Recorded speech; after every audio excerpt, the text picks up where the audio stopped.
Man, the myth, the legend, Vinny Cuomo, thank you for being here today.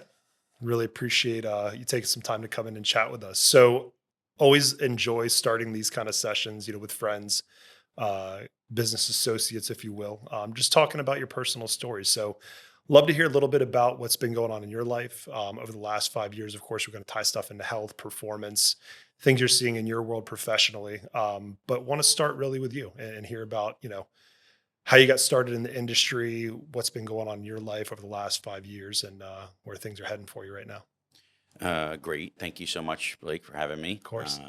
Love spending time with you and talking about these important things. My life has been a journey. It's been an interesting one of highs and lows. It's been a great journey, but I would never take anything back. But I've learned a lot over these times. Yeah. Um, to give a little bit of background, I have two girls. My kids are 20 and 17, doing great. Gone through some tough times, but we've gotten past those things, and obviously I'll go over that a little bit with you. Sure. But I am a wealth advisor or financial advisor. There's multiple different terms for that. Been doing that for 29 years of my life, and it's been an interesting story how I fell into it. It's been a great career. I love what I do, and I'm here to answer any questions. Yeah. So I don't know where to start.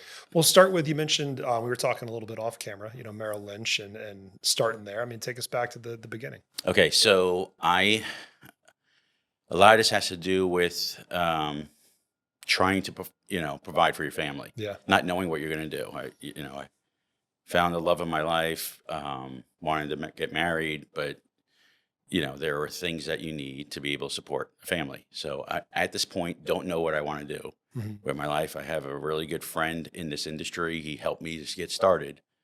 I went and got licensed at another firm, and then after a couple of years, transitioned over to Merrill Lynch and just started my career. It was a very interesting uh,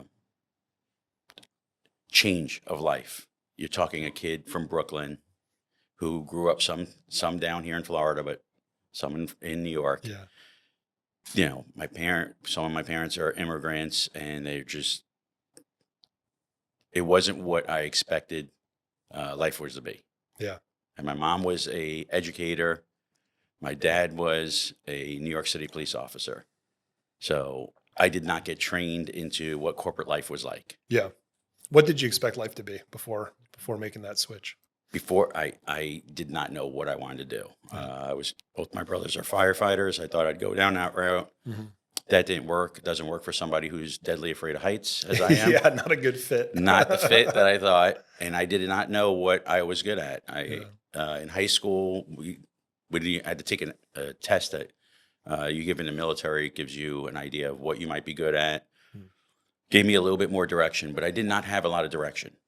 Okay, from my parents or my siblings, because they wanted me to become a firefighter. It just wasn't going to work. Yeah. So, kind of fell into this opportunity. And when I first started it, it was interesting. This is a whole different world. I've never owned a company, never knew how to look at a company, didn't know what a balance sheet was, profit and loss statement, any of those things. So all of that was learned. But the industry is very, very different than how I'm raised. Mm. You know a little bit about my personality. I'm somebody who likes to take care of people, help people, do the right thing. That industry is not like that. Not always like that. Yeah. No, it is a bare knuckle fight for everything you can get and watch your back because somebody's coming after you. And it took a while to learn that. Yeah. Yeah. I mean, you see it depicted that way all the time in movies, right? Boiler Room, Wolf of Wall Street. There's a couple other I can't think of, but it just seems very cutthroat from the outside looking in. But fortunately, we got great people like you in the industry and still doing the right thing. And I know there's a lot of people that do that, but blessed to be close and know somebody like you in the industry. So Merrill Lynch, right? You're in there, you're getting after it. So, Is yep. it the question that was coming to mind while you're speaking is like that beginning, you know, 3, 5, 10 years, whatever it is. is it as much of a grind as they depict it to be in the movies? Like the boiler room, like you're on the phones, like hammering the phones and just constantly getting after it? It is one of the hardest things I've ever had to do. Really? Extremely, extremely hard. Um, the expectations back when I started 29 years ago, those numbers were unfathomable. And I remember when I first went into they have like a rookie program Mhm. that you go through. And I remember starting, and I was like, I don't even know. I don't know anybody with money, or, I'm a kid from Brooklyn, and I can't even talk to anybody with money. And how am I supposed to, bring in $100 million? I just don't understand how this is supposed to be. And this is 29 years ago. So Yeah. you know what $100 million Yeah, it's back then was. it's crazy. It was insane. And then you have the market working against you. So going through different crashes as this all goes through. So there's an enormous amount of pressure. And every single day you felt, and I am not the only one, every one of us, you felt like you were going to get fired. Yeah. So that pressure just built Oof. inside. And I did not have the tools on how to deal with that pressure.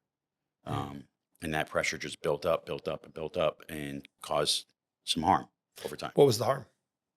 Blood pressure, health issues. It's funny we bring this up, but the first day, literally the first day I'm at Merrill, they want you to, talk to the more senior advisors. So you have to go to the corner offices and spend a little time with each advisor. So I'm in this one advisor's office who's been an advisor since '84. And I'm sitting with him, and he's talking to me about who I am. And I could see he's trying to feel out if I'm going to make it or not, which is, I get it. And he goes, listen, how's your health? And I'm like, great. At that time, I'm 24 years old, um, you know, in really good shape, playing sports as much as I possibly Sure. can. And he's like, you might want to talk to your doctor and see if you can get on a blood pressure medication now. And I promise you, it was like a punch to my face. I was like, what? Excuse me? What did you say? Why would he And say that? because the amount of pressure in that job, no matter what your health situation is, you're clenched inside all day long, 24 Wow. hours a day. And so he's proactively telling you, like, obviously he's not a medical professional, but it's like you need to get on blood pressure medication at 24 years old. He walked me to his door and he goes, look outside. Look at every single door you see here and every advisor in the bullpen. He goes, I know of them. Each one of them is on blood pressure medication. Did you start it? No, I thought he was insane. I didn't really understand what he was talking about. It was my first day. So how long until you actually started blood pressure medication? Probably within a year. Wow. That's insane. You don't understand. You come home at night, you're laying your head at night on your pillow and you're thinking about everything every day. And you're worried about, I'm going to lose my job tomorrow morning. Tomorrow they're going to pull me in. And I'm meeting my numbers. But it doesn't matter because somebody can take an account of yours, or you got to watch your back, or you have to pay attention to this, or every day something happens in the market and you're losing somebody's money or you're making somebody money. It's that pressure. If you do not know how to deal with it, it will grind you up inside. Oh yeah. I can imagine. So I don't know if you knew this. I don't know if we've ever talked about it over lunch, but um, I got my Series 7 right out of school. That was my first job. Was trying to be a financial advisor, and combination of I passed my Series 7, and that was the peak of the 2008 market that same day. So next day it fell off a cliff, and everything tanked. So combination of that and the guy I was working for, he was fine, but didn't align on some values and things like that. So maybe a blessing that kind of pushed me in a different direction. But I can, in my short tenure, 6 months, like I can see, I started from the pressure. Eat. I'm an emotional eater, so I was gaining weight. I was, Yeah. just constantly stressed out about having to deliver and get there and go. And it was, so I commend you for at least sticking with it. It was all I knew I could do. Yeah. I had a family I have to take care of. So I was going to make it work one way or another. And it worked out long Wow. term. Yeah. So keep walking us forward, right? You were at Merrill Lynch for how long? 6 years. Okay. And then from there, Transitioned to another wealth management company. Don't want to go through the different companies' names. Then went into an executive banking position. Did that for 10 years. And then came back to this industry with my two business partners. cool. And that's where you are now. Yeah. Awesome. So talk to us, I guess, more recently, right? And I know your story, but I'd love for the people watching to hear it. Experience some personal hardships, some health issues, things like that. Like talk us through kind of what's been your experience over the last 5 years and yeah. I've had a interesting 9 years, let's just 9 years. say. Okay. Yeah. So my mom passed away was the start of a major crisis in my life. Mm. She was the first domino to fall that crushed my family. Okay. What did she pass of, if you don't mind me asking? I'm sorry. What did she pass from? Breast cancer initially, but it metastasized to bone cancer. Okay. And that really took effect in my family. Yeah. I don't know if you know how Italians are, but the mom I'm is married like to the one. the mom is the glue. Yeah. And so you had, there's family issues that happen with that. Plus, it's your mom, closest thing I had to a best friend. Yeah. And then just COVID. That's another whole story of getting through COVID, working in the industry I was in. That took probably a couple years off my life. You can jump back to that if you want. And then personally went through a horrendous divorce, which affected my children and myself in a very bad way. How did it affect you? Oh, it tore me down to my bottom, brother. Yeah. I mean, I was at ashes, and we're not talking financially. This was, I was married 24 years with that person for, over 30. Yeah. And I didn't see it coming and didn't want it. And it tore me to my bottom. But it's interesting. You get to that bottom and you find ways and you find who you really are. And it's somewhat a little bit of a blessing because I really didn't know who I was. I was just the dad and the husband, and I didn't know who Vinny was. Wow. So in some ways, it's made like a second chapter of my life. And I really am excited about what the second chapter can do. It's been great since then. I've built up and I'm rising from the ashes and building my empire again, but I'm doing it the right way this time. Good. And more importantly, I'm doing it with the right people, surrounding myself with good friends and trying to help out in the community and take care of my children. I love that. So two questions, right? How long did you feel you were at that rock bottom for yourself? And then two, how'd you get yourself out of it? Ooh, you're really getting personal. You can share whatever you're comfortable with. No worries, because I love sharing this with people because it helps other people. Yeah. I was there for a while, like 2 years. Long 2 years, huh? Yeah, there was really bad days, bro. Like really bad days. Like I have thoughts that you never thought you would ever have, and you just got to work through them. You got to know who you are, be optimistic, and know that it will get better. And you hear people all the time. Listen, if anybody's watching this, you'll hear people tell you all the time, one step at a time. You hate hearing it. You hate it, yeah. When You you're don't in that wanna hear period, it. because you just want, as any human being, you want to know what that end is going to be and how long is it going to take you to get there. But it is so true. You need to do one step at a time because you're not ready to get through all of it at that moment. You need the one step. And I'm here to support anybody who needs help. I'm here. But I had really good friends and some family, and people made me view things differently, and they changed my mindset. And that was the start, the spark. A couple of things happened. Some really close friends said some things that I needed to hear at the right time. Do you mind sharing any of that? I don't mind sharing it. I just got to mind how I say it. So somebody very close to me once there's two people, and they said two different things. One has to do with my wife's situation. I'll do that one second. First one was this person who's known me since I was 12, who is a very important person in my life, asked me, where's the person that I knew my whole life that could run through every single wall, tackle any mountain, anything that was ever put in front of you, you destroyed or got through. And they couldn't understand that I was at my bottom and why I'm not moving in that direction. And it almost took that person going and helping me find myself again as the start. But I could not get over this hurdle of my marriage Yeah. and the person that I loved more than anything in the whole world, and having to live a life without this person Yeah. who has changed.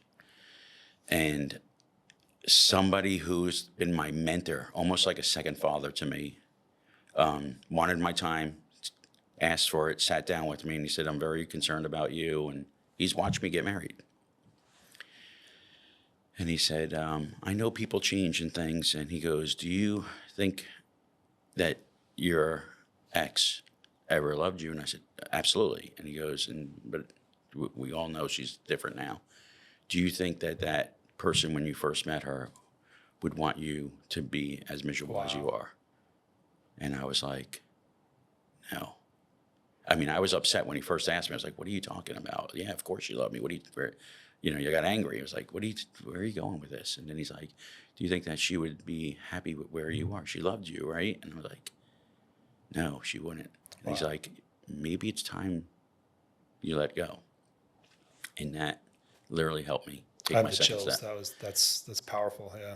And I didn't even see his questioning coming, because I kind of got upset in the beginning when you get asked that question. And I was like, how could you've known me and her forever. So that was the second step that helped me move on. Wow. So I had the first one, hey, let's rise you back up to who you were. Where's the Vinny we knew? And hey, I mean, I know I can get through anything.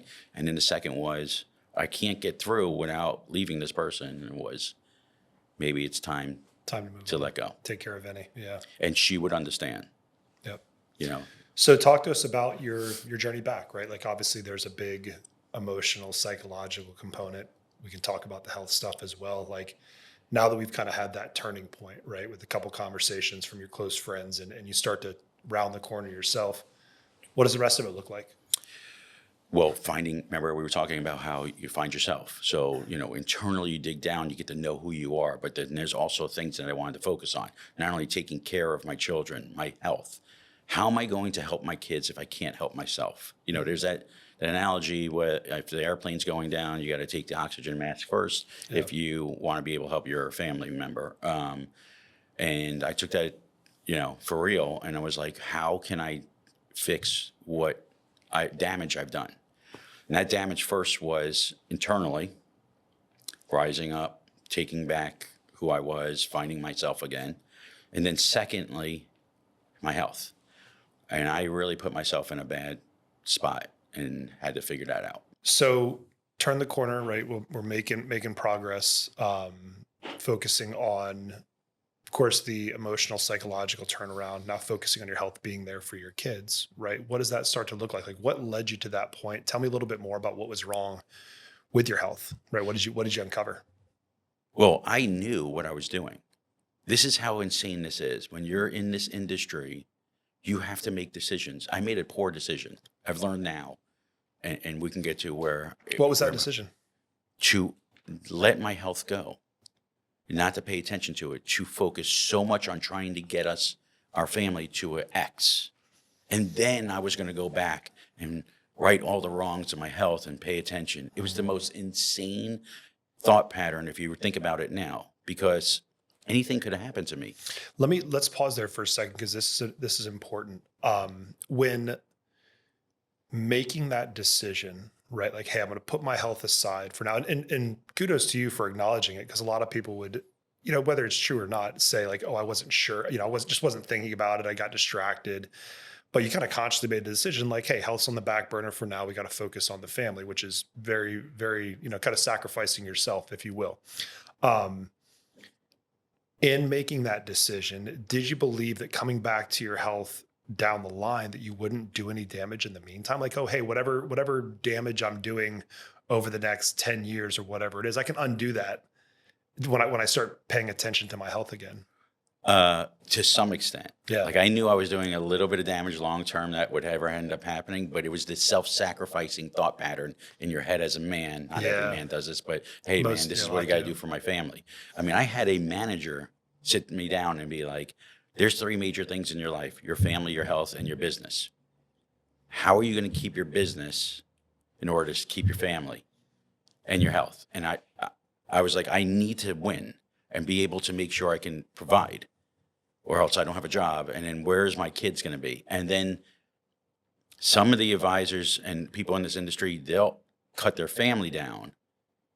And I was like, I don't want to ever do that. I don't want my children ever to be like, my dad's not around, or not participate as much as I possibly can to help out the family. So Yeah. my choice was health, and which is totally insane. And we could jump to being balanced later on, where that's where the true answer is. Yeah. But I literally took that decision and said, oh, I could just get it back. I knew I was very healthy prior to going into, I've talked to you before about my health before I started this journey. And the question was, where was the ticking bomb? And initially I set a number, and then I kept pushing that number further out because I did not hit our X. Yeah. Every market readjustment meant we lost X amount on our stock. And so, I need to work a little bit harder. Health gets pushed. Yeah. Every time. Yeah. Well, I'm sorry if that manager was a friend, but I'd like to go back and punch him in the face for saying that to you. Cause that's, and look, we're all guilty of it. Like I've sacrificed my health, maybe not to the same extent, but it certainly has been put on the back burner. And, talking about balance, like it's difficult, right? Like it's super challenging, especially as a provider for your family, to balance your health, mental and physical, earning for your family, spending time and being present with the family. Like that's a huge problem that most providing working men are facing today. Without a doubt. And I will also tell you, when you're younger and you're a younger professional, maybe you're not strong enough to have those conversations either with your company or with your wife. Yeah, that's hard. That's a very hard conversation to tell your wife, like, I need to be at work all this time. I need to also be at home and try and help you. And I also need to take care of my health. If I don't do all three, something's going to happen. And so I probably wasn't strong enough to do it, to have that conversation with my company.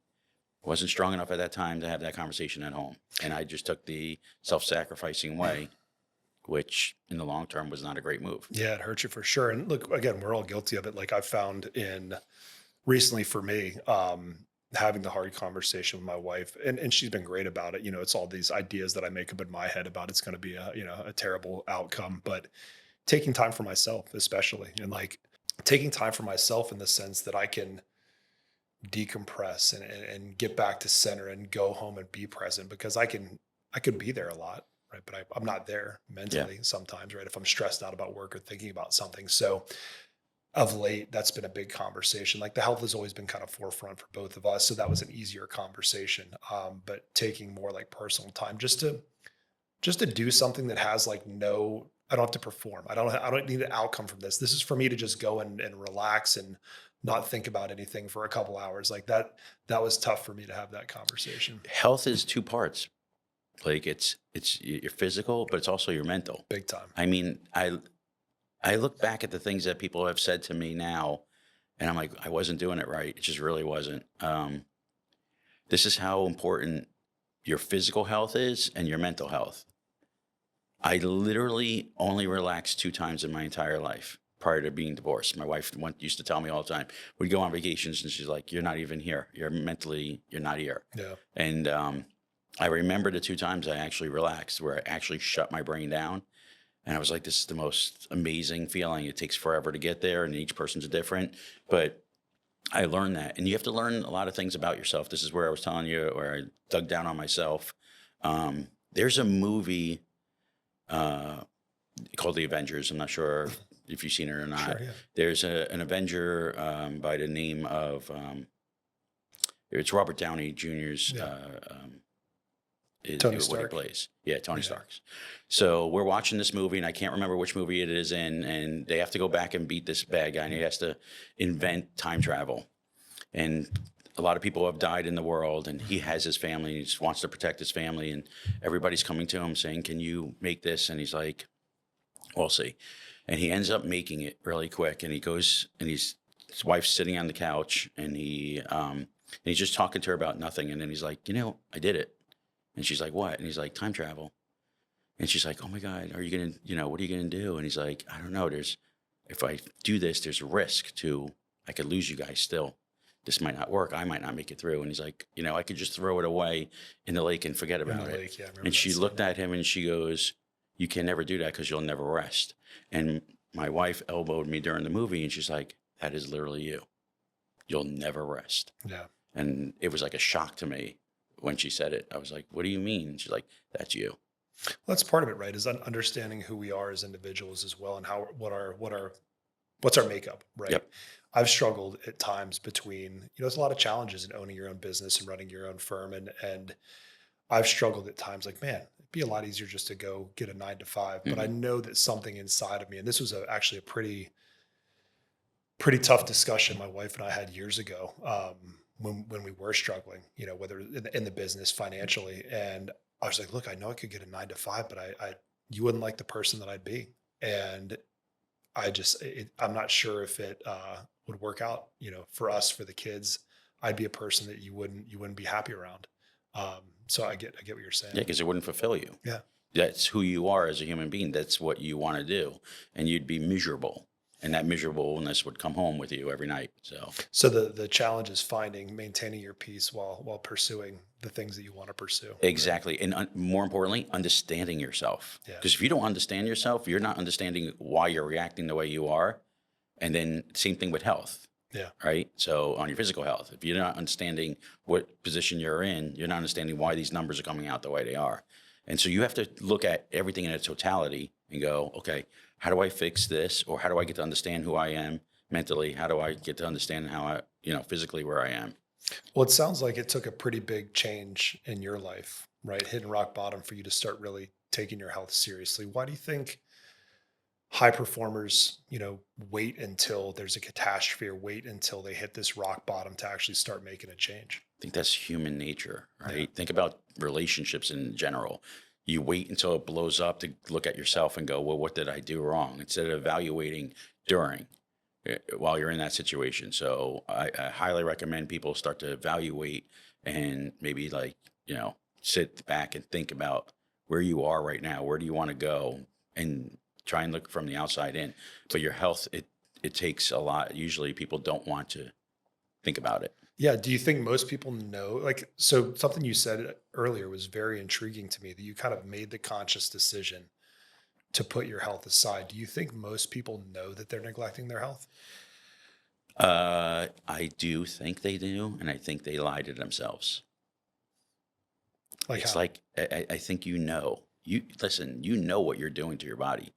Okay. Your body's talking to you every day. You're feeling those things that you feel.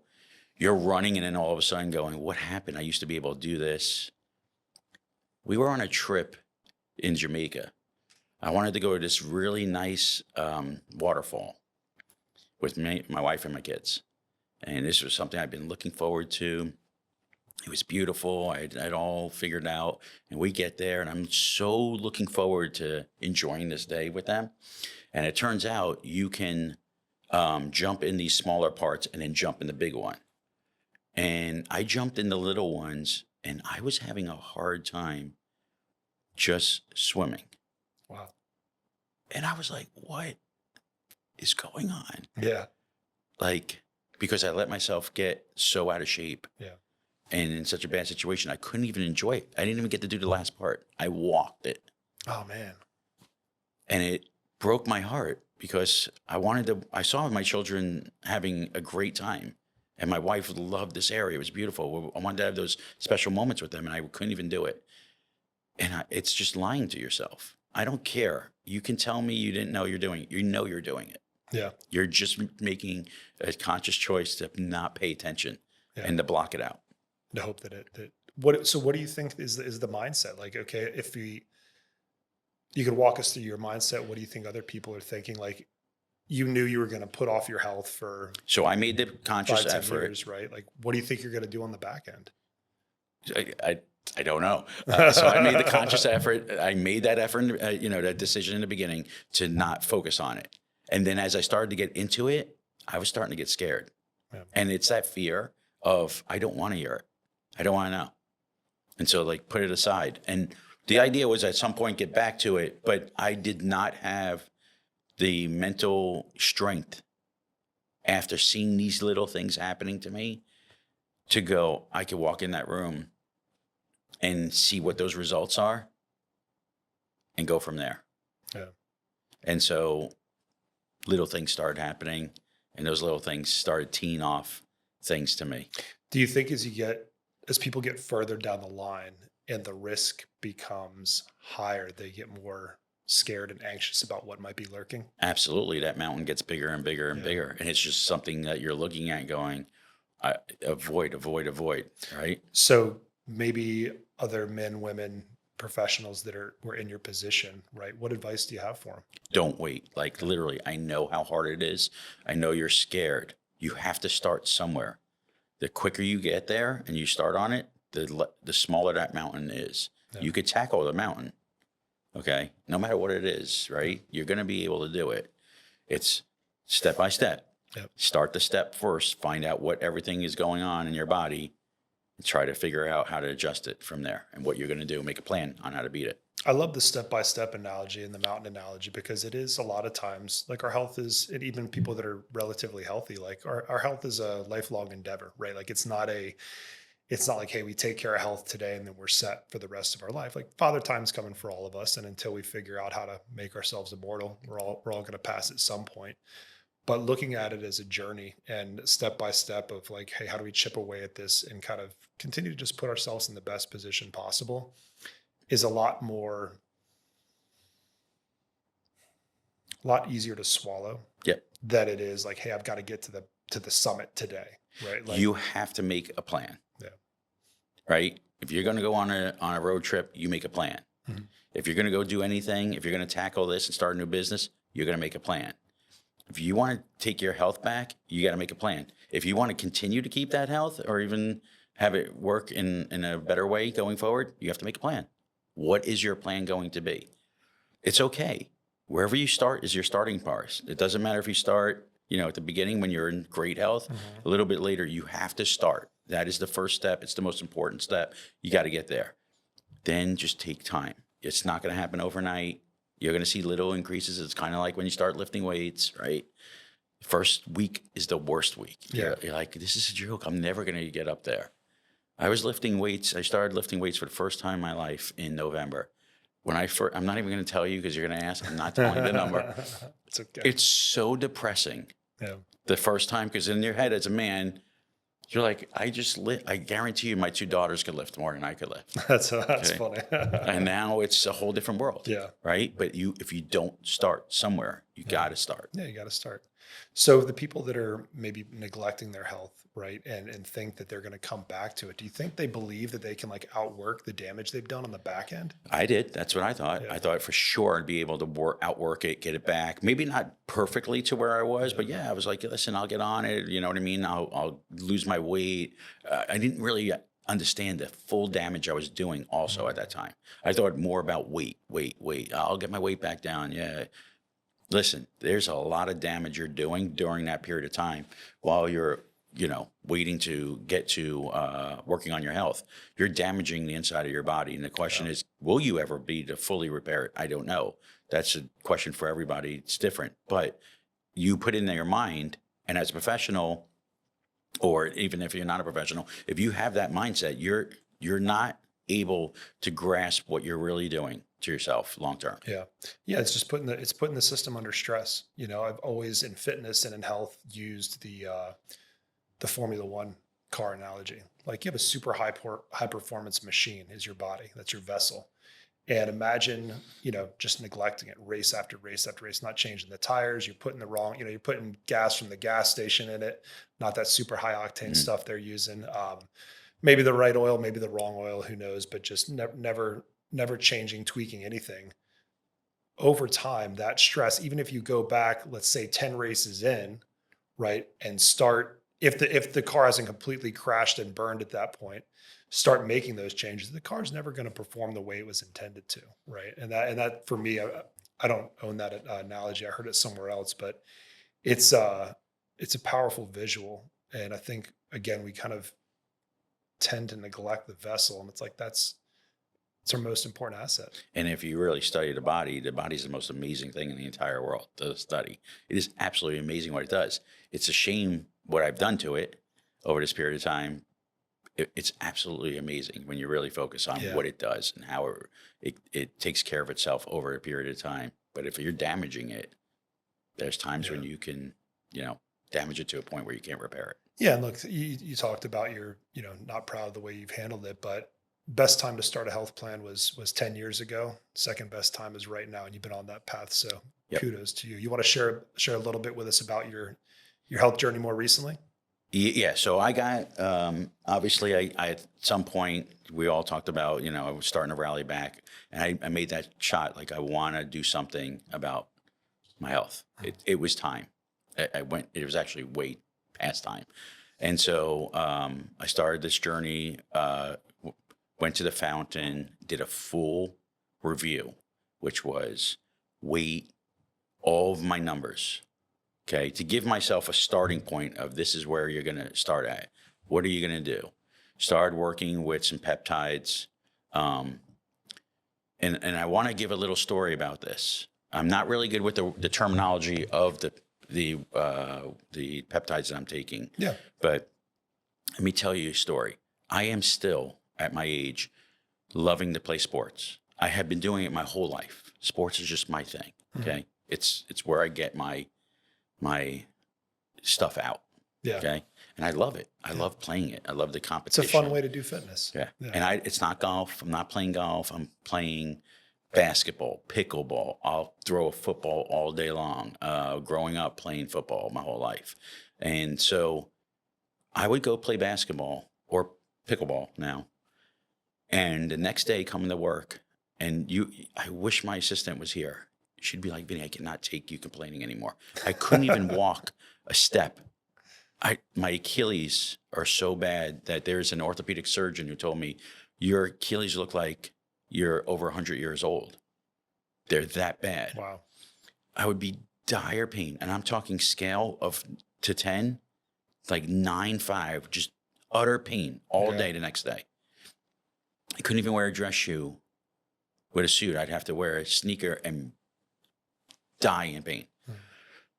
Started getting on these peptides, started lifting, started losing the weight. My exercise has gone through the roof. I mean, I'll talk to you about the other day. I did 3 sports in one day. Played golf, pickleball, and basketball all on the same day.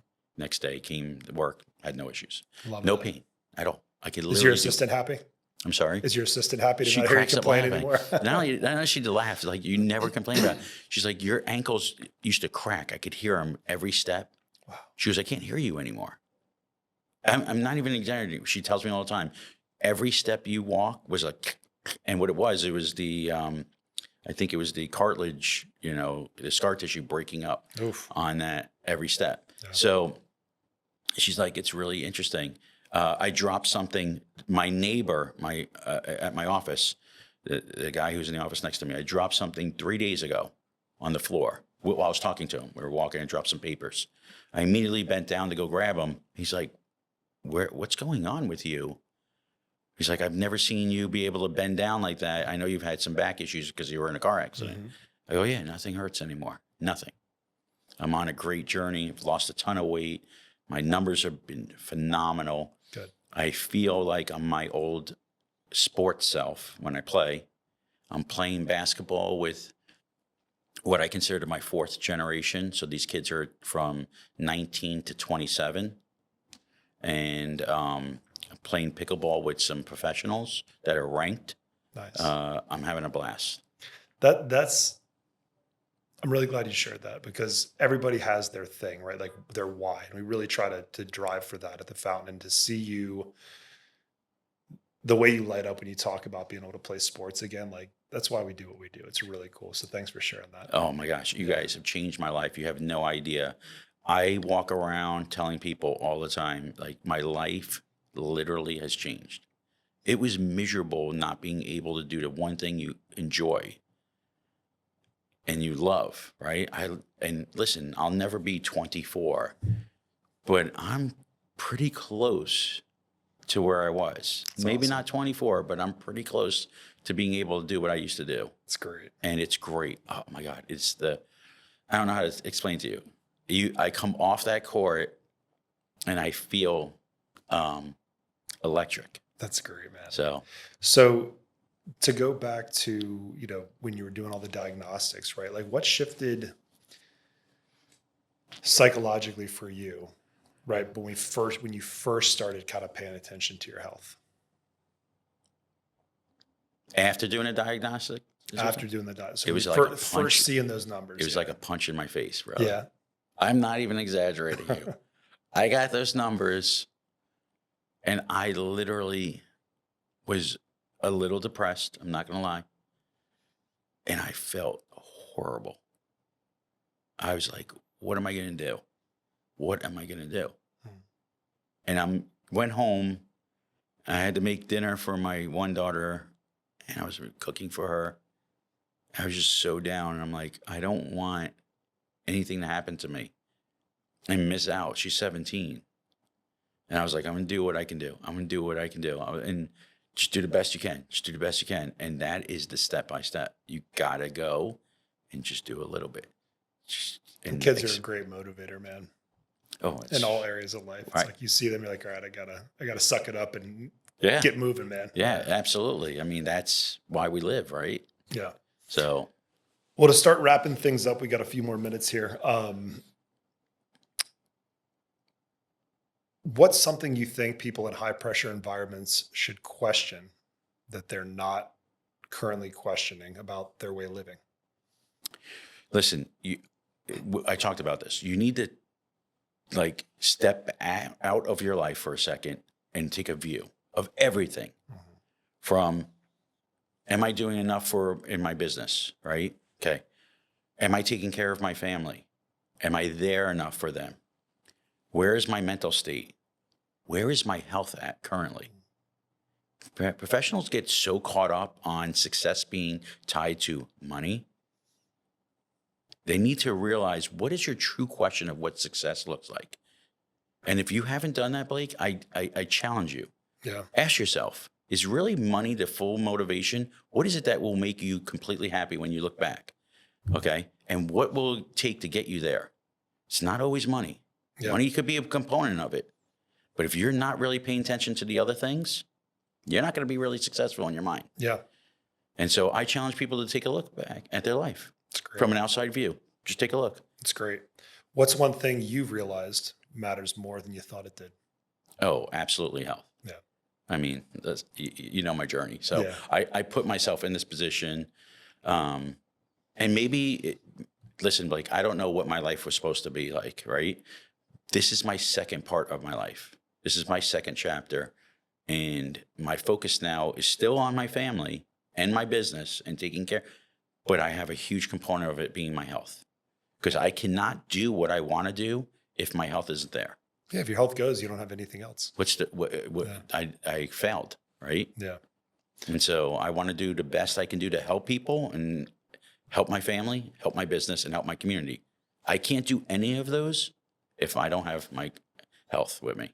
Well, I know we didn't get a chance to get into it today, so we'll have to have you back on. I love all the work that you do for the community, all the fundraisers, all the events. They're always, one, they're a blast. I always enjoy going, but two, I appreciate you having it. Always tied to some, charitable organization, and we're able to give back while being there. So thank you so much for being on today. It was, I really appreciate it. Yeah, I really appreciate you being here, and definitely have to have you on again soon. Would love it. And I hope somebody heard something that makes them reevaluate, or they learn something, or makes them think about something to change their life. I'm sure they did. Thanks, Benny. Thank you, my brother.